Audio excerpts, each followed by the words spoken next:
Hello and welcome to another edition of Fide's podcast. My name is Jerry Serino and I'm your host, and I'm here with talent on loan from Rush.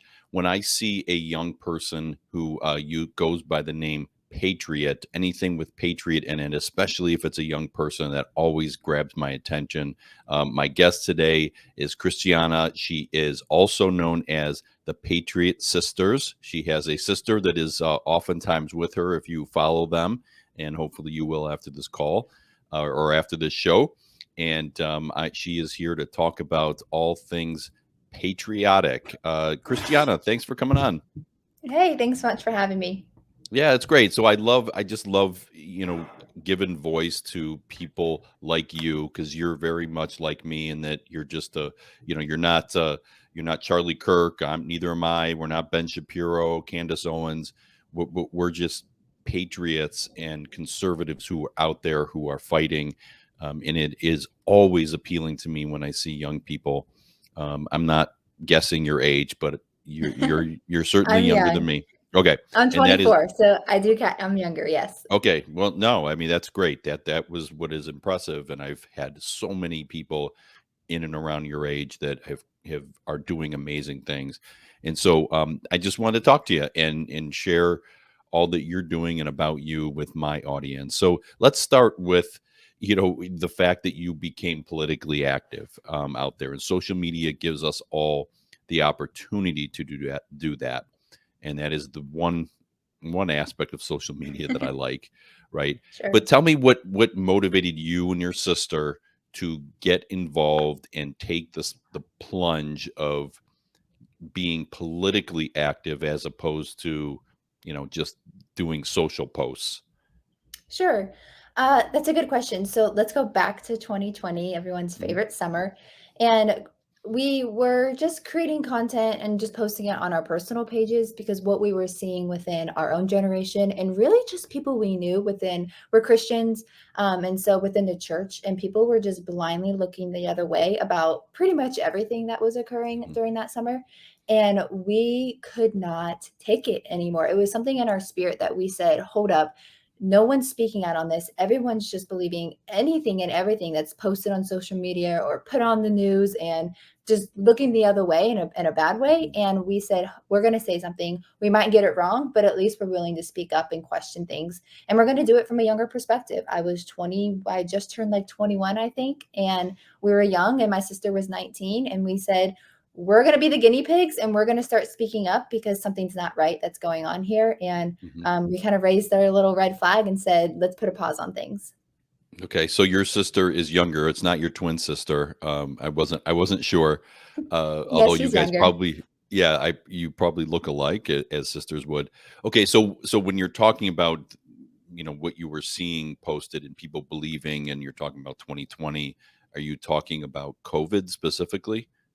Yeah, about COVID, about the Black Lives Matter organization as a whole, and what Mhm. was happening. So it started with COVID, although hindsight, in the very beginning, we lived at home at the time, and my mom was so terrified. She had us all convinced we were going to fall over dead. So we went along. We wore the mask, we wore the gloves, and we were Mhm. taking all the precautions until my dad got it and was very sick, but he took some other protocols and was fine within a week.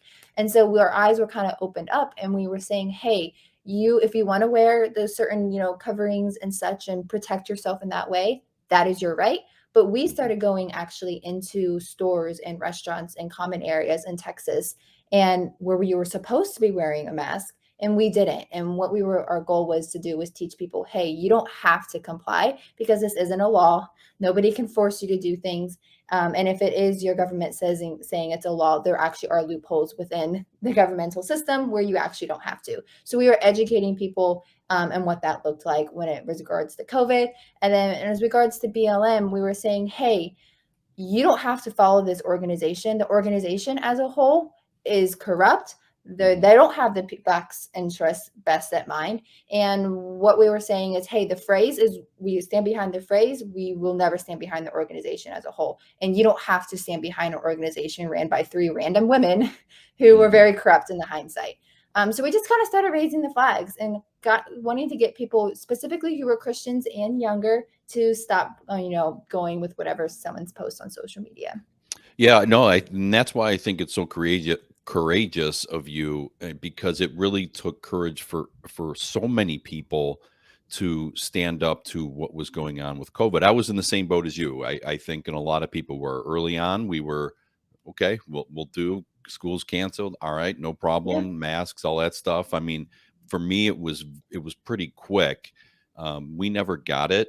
We never got COVID. We know plenty of people who did. Some were really sick. Some were like, Mhm. yeah, had COVID, but I wouldn't have known it if I didn't get tested.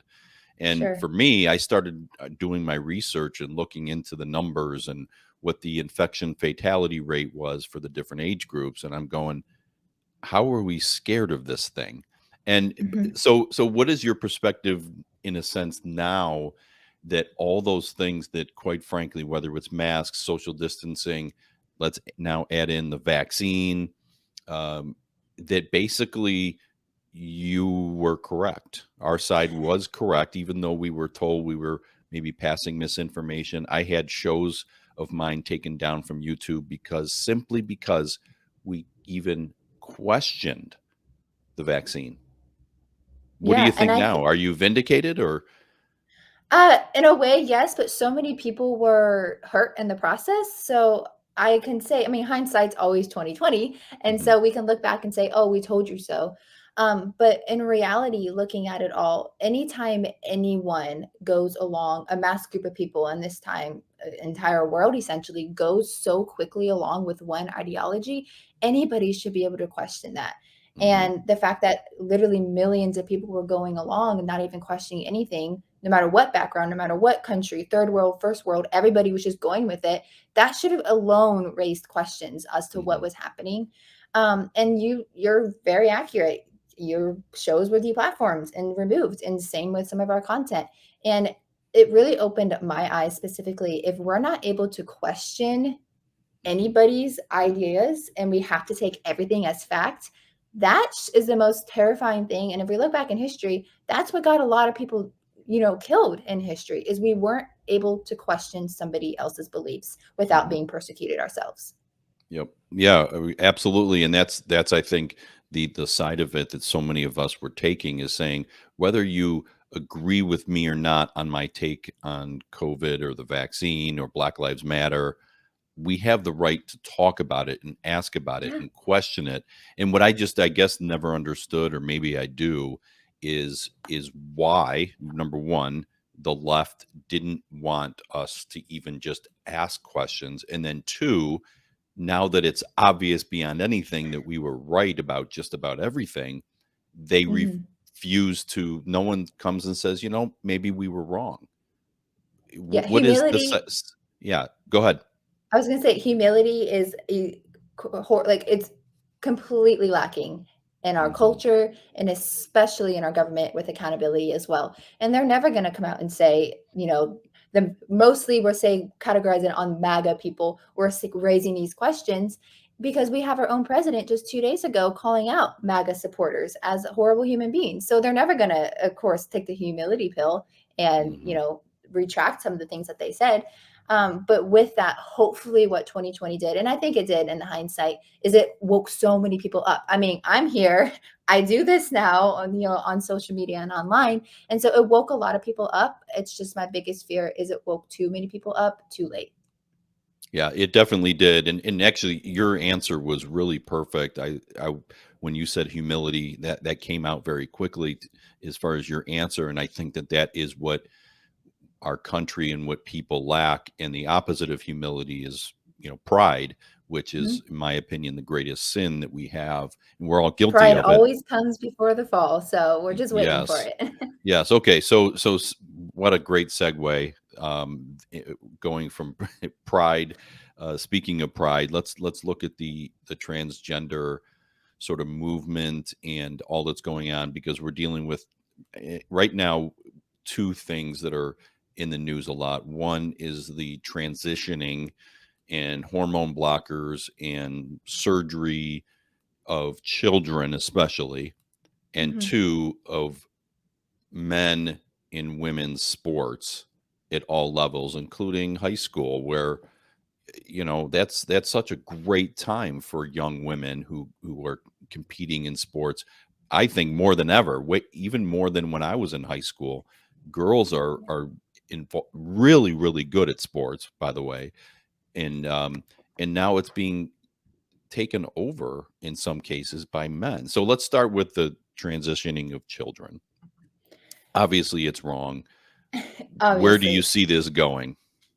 I first of all, the transitioning and gender rights for, the confusion what's happening in our country. First of all, it's going to be a huge talking point come the 2024 election. In 2020 it was COVID and a little bit of BLM mix in, and now this is going to be the talking point is my prediction. Mhm. But just as a whole, it baffles me how I can't comprehend how kids aren't allowed to, run their own lives or drive a car or fight for a country and make these life or death situations or decisions. But at the same time, they can make life, in many cases, it's proven life or death decisions to cut off body parts, to change their hormones internally and externally, change their appearance. That these are lifelong decisions.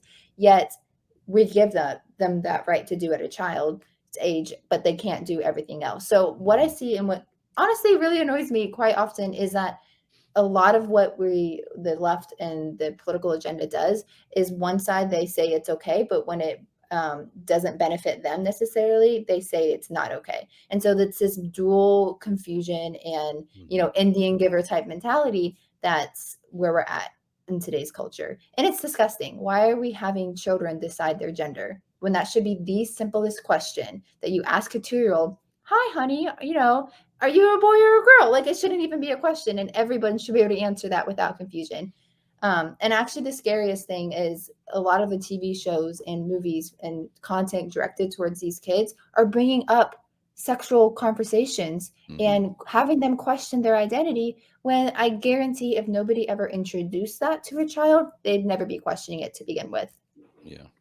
And in the rare case that they did, whether it was a young child or a teenager, um, at the end of the day, they need to get help for that. Mhm. That's the most I say, and this would uh, probably get me attacked one way or the other if I were on a college campus saying this, is the most unloving thing you can do to someone who's dealing with gender transition or dysphoria would be to support them in it. That would be the most Mhm. unloving thing to do. And Right. but okay, so as we talk about these issues, and we could get into abortion, which is a big topic right now. One of the sayings that I have put forward, and I've heard others, so it's not original to me, is that what's going on right now in our politics is spiritual. It's not political. So all these issues are not political issues like tax policy or trade policy, even though those both have been corrupted tremendously.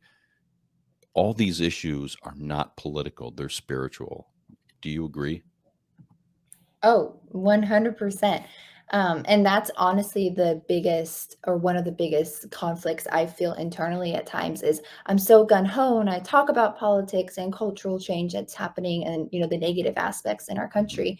But at the heart of it, I'm a Christian and this is, that's my biggest calling here on earth. And so it is a spiritual battle, but with spirituality, you have to fight it, yes, in the spiritual realm, but also there's repercussions earthly. And what does that look like? So we can sit back and we can pray and we can intercede. And some people are called to just do that. And we need those people. But there are others who are called to run for office, who are called to speak up on the side of the road, to have social media accounts and raise awareness and conversations. And so I think it has to be the combination and the coming together of both of, yes, the church needs to speak up and we need to have spiritual, battles and prayer and intercession. But at the same time, if those people inside the church only stay inside the four walls of the church, we will never see the fruit on the earthly side of things. Prayer works, but you have to co-labor with Christ. And we need to see more Mhm. of that, especially in 2023. Yeah, 100%. That's really, really great. Really well said. One frustration for me is that the church, whether it's a priest or deacon or whatever, denomination, they don't speak out enough about these issues. They're afraid. They don't want to offend any of their congregation, and that's really been frustrating to me. So, It's so sad. yeah, go ahead. Oh, I was gonna say it's sad because at the same time you have Christians complaining about where our culture is, but Hmm. yet they're so afraid to speak up. So how I look at this and how can I be mad at the end of the day, how can I be upset where our culture is and where society and whether politics or not is when we're not willing to speak up. If you're not willing to speak up and someone who doesn't have the heart of Christ is in office or leading charge or has the biggest social media platform, why would I expect them to have the heart of Christ? And so we're putting these expectations on someone to speak truth from a biblical foundation when they don't even have it themselves to begin with. So we can rise up and do that and be that person ourselves, which we definitely need to do, but at the same time spiritually we should be praying for these people. Yes, Hmm. they're completely wrong and a lot of them need mental health help, but it needs to have a combination of both at this point. Yeah, definitely. So I'm curious as to what you'd be willing to share about your upbringing, your family. So obviously, that your parents have done a really great job with you and your sister. You're super articulate. Again, you're 24. You're not a child, so I guess I shouldn't Sure. be surprised. But you are pretty knowledgeable about these things and very articulate. And when people twice your age aren't, and also you're not afraid, as we were talking about fear, you're not afraid Mhm. to speak out when people twice your age are. So tell me about your upbringing. What was it like? How was it? How were you raised? Again, your parents obviously did a great job. Yeah, so my family growing up was super, super close. My sister was my best friend, and family was a super important part of our, dynamic.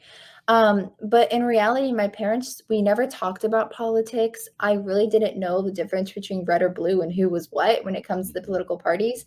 I knew they voted for Bush, and that was pretty much the extent to which it went. And so we weren't a political family. I really didn't care. And it wasn't until Donald Trump came down the escalators and our lives completely changed. So we also competed. I competed in pageants growing up.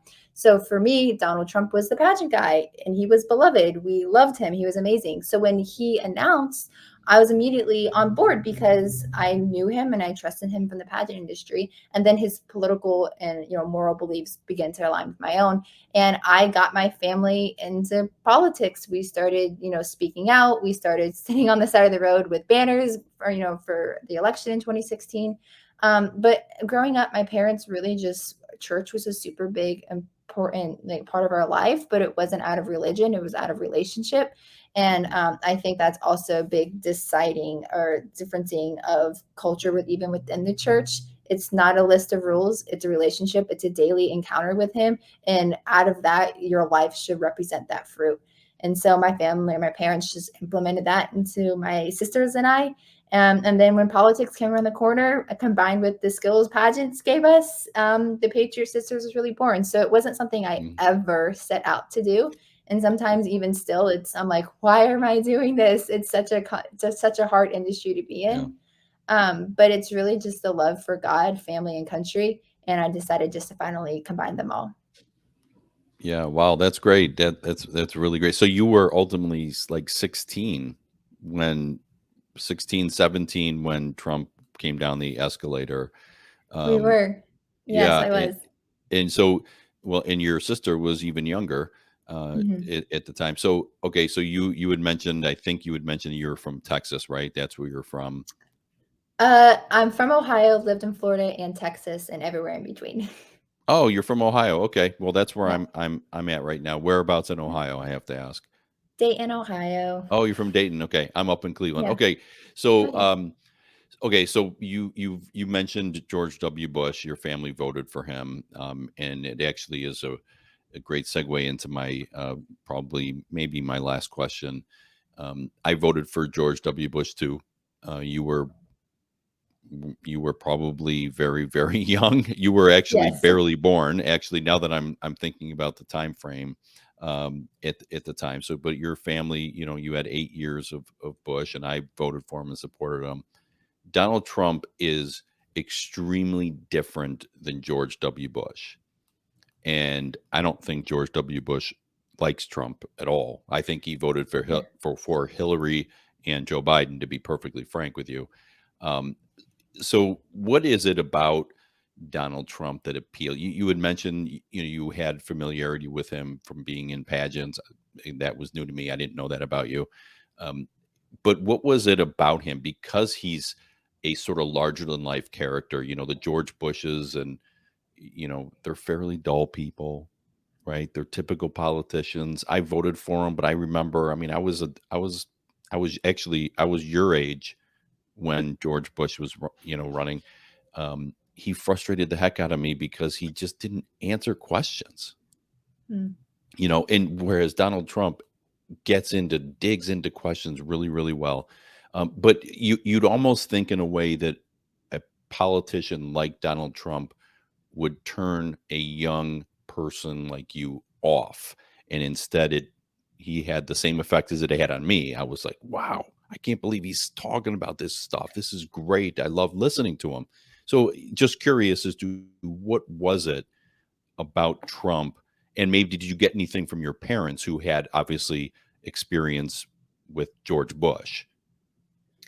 Yeah, so my parents really weren't even watching the 2016 election to begin with. So it was really just me watching Mm, him. And before he actually announced, he would post these videos on Instagram, kind of just calling Obama out at the time. And I would comment on his post, "Hey, you should run for president. You'd be a really great president." And so when he did, I was like, "Hold up, he heard my like, you're welcome."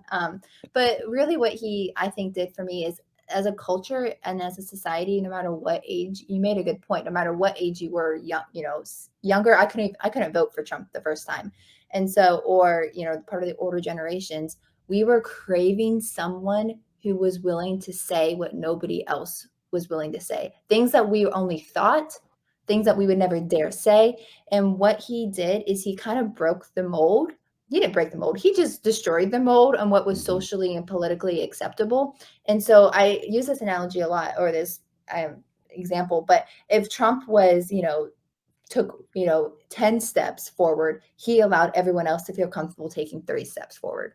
And so what he did is he kind of broke things open, and mhm, he called out China, he called out the wall, he called out everyone within our own government, and he called out that we were being lied to about many different things. And he has this larger than life personality 100%. And I think in 2016 and in 2020, that's what we needed. We needed someone who was bigger than life and was willing to say and be funny about it. Maybe a little crude at times, but we that's what we needed. And it worked, mhm. and he proved himself those 4 years in office. Yeah, no, you summed it up perfectly as far as he's concerned. And that's the appeal. I mean, he appealed to me. I had some people in my family early on saying, "You support him, really?" Yep. And I was like, "Yeah." I mean, are you listening to him? Are you hearing what he's saying? It was amazing, and I think he's been our best president, maybe in history. I don't want to compare him to Lincoln or Washington and so on, but certainly in our time, he Yeah. has accomplished more while being attacked in every conceivable way and falsely attacked. Right? I mean, That's the funny it's thing. It's they thing after thing, they're wrong every single mhm, time. And even this past time, they're like, "We're gonna get him. This is it." And they were wrong. And mhm, at this point, it's a comedy show in some instances because mhm, they're wasting so much time and money and resources and publicity for themselves and credentials to continually go after a man that at this point is innocent as all get out. yeah, it's really sad, and I think this is an example of what happens to anybody who dares go against sort of the mainstream, and that includes Republicans. I mean, I'm not a fan of Republicans. Most of Mhm. them are sissies, in my opinion. Um, but uh, but yeah, that's what happens to people when when you stand up to these insane, sick, evil people, and that's really what they are.